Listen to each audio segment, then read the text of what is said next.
हरी लाल की, भारत माता की, भारत माता की, यमुना मैया की, यमुना मैया की। बहनों और भाइयों, आज पावन जन्माष्टमी का शुभ आयोजन है। मैं इस अवसर पर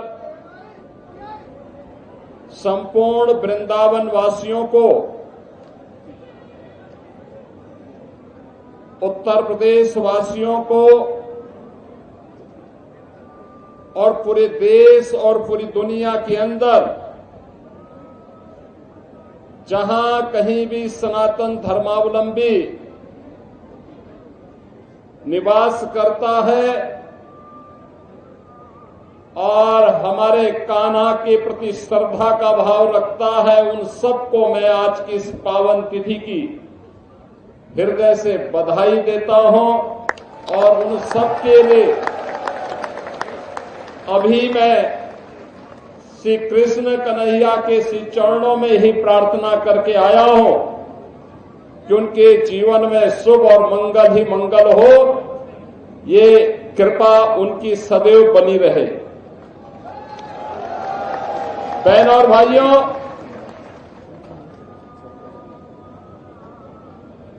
पांच 5000 वर्ष से भी पहले से ये ब्रजभूमि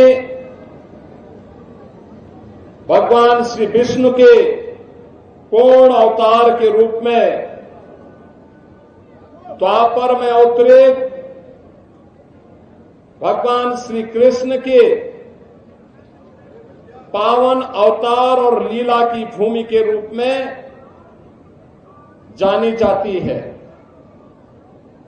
ये हम सब उत्तर प्रदेश वासियों का सौभाग्य है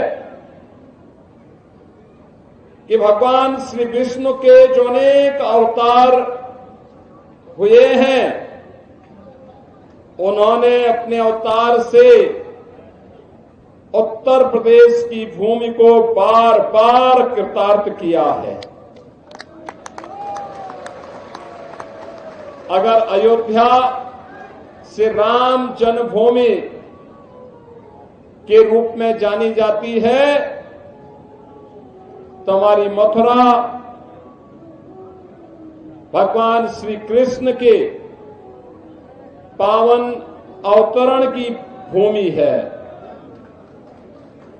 भगवान श्री कृष्ण ने अपनी संपूर्ण लीला इसी ब्रज क्षेत्र में, यहां पर उनकी लीला को देखने जानने का सौभाग्य इस ब्रजभूमि को प्राप्त हुआ। आज भी यहां के रज रज में, कण कण में श्री कृष्ण की भक्ति, राधा रानी की शक्ति के दर्शन इस ब्रजभूमि में हम सबको होते हैं।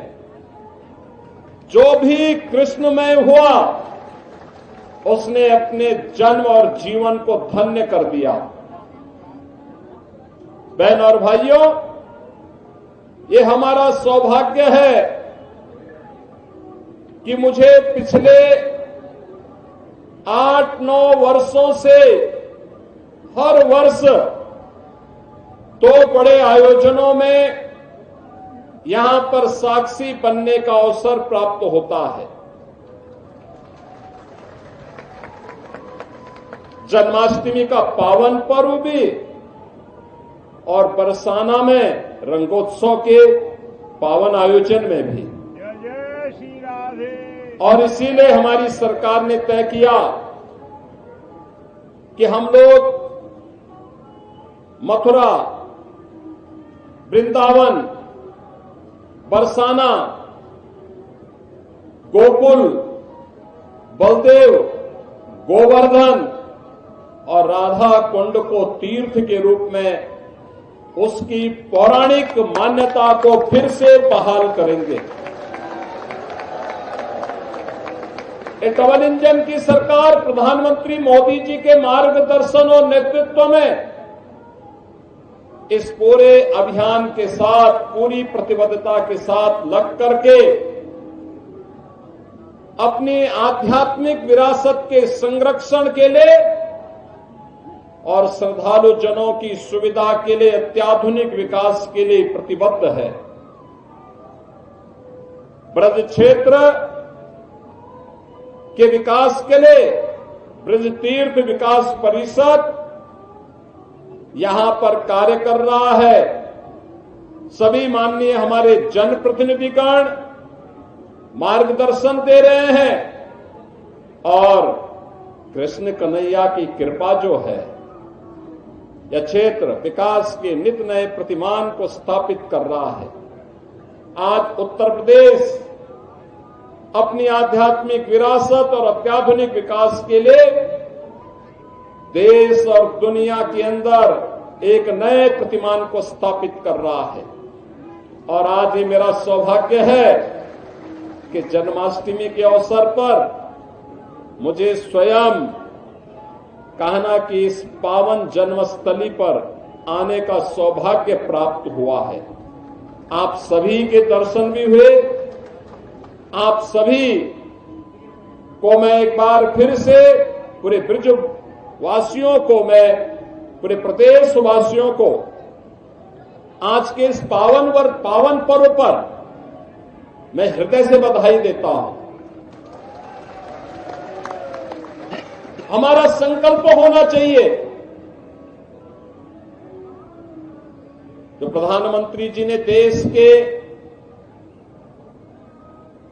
स्वाधीनता के अमृत महोत्सव वर्ष के अवसर पर हम सबको संकल्पित करवाया था और वो संकल्प थे पंचप्रण के गुलामी के अंशों को सर्वथा समाप्त करना, स्वदेशी को जीवन का मंत्र बनाना, विरासत के संरक्षण के लिए कार्य करना, देश की सीमाओं की रक्षा करने वाले और देश के अंदर आंतरिक सुरक्षा को बेहतर बनाने वाले जवानों का सम्मान करना और समता और सामाजिक एकता के लिए कार्य करना। बहनों और भाइयों, आज जब हम काशी में जाते हैं तो काशी विश्वनाथ धाम हम सबके सामने पूरे वैभव के साथ देश और दुनिया को आकर्षित कर रहा है। अयोध्या में जाते हैं 500 वर्षों की गुलामी के प्रतीक समाप्त हुए। अब श्री कृष्ण श्री राम जन्मभूमि पर भव्य राम मंदिर का निर्माण होकर के दुनिया को अपनी ओर आकर्षित कर रहा है।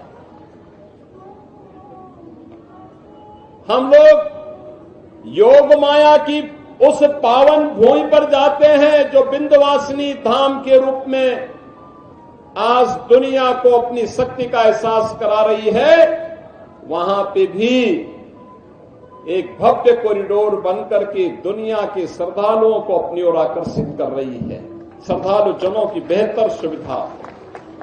बहनों और भाइयों, यहां पर भी श्रद्धालु जनों को, आने वाली कोटि कोटि श्रद्धालु जनों की सुविधा के साथ ही 5000 वर्ष से अधिक की पौराणिक विरासत के संरक्षण के लिए आधुनिक विकास की प्रक्रिया के साथ जोड़ने के इस अभियान के साथ हम सबको मिलकर के कार्य करना होगा। याद करना उन दुष्प्रवृत्तियों से जो देश को कमजोर करना चाहती हैं, जाति के नाम पर, क्षेत्र के नाम पर, भाषा के नाम पर, किसी अन्य वाद के आधार पर, उनसे सावधान होना होगा।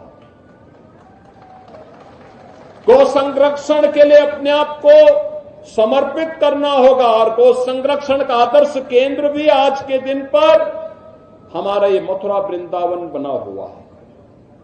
यहां पर अनेक बड़ी बड़ी गौशालाएं काम कर रही हैं और इसीलिए डबल इंजन की सरकार ने व्यवस्था की है कि निराश्रित गौ आश्रय स्थल पर कोई भी गाय रहेगी, कोई किसान, कोई अन्नदाता किसान अगर उसका संरक्षण करता, उसका लालन पालन करता है तो सरकार उस परिवार को, उस किसान परिवार को 1500 रुपये हर महीने उस गौ माता की सेवा के बदले उपलब्ध करवाएगा।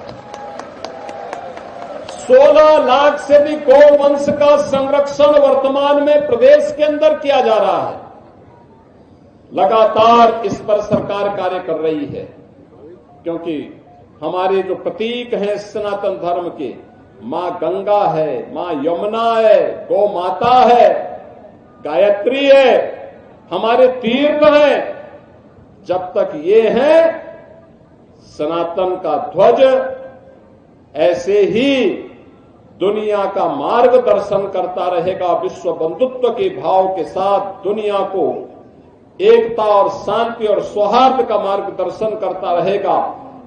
एक बार फिर से आप सभी को श्री कृष्ण जन्माष्टमी की हृदय से बधाई देता हूं, अपनी मंगल में शुभकामनाएं देता हूं। मेरे साथ बोलेंगे श्री केशव देव महाराज की, श्री कृष्ण कन्हैया की, श्री राधे रानी की।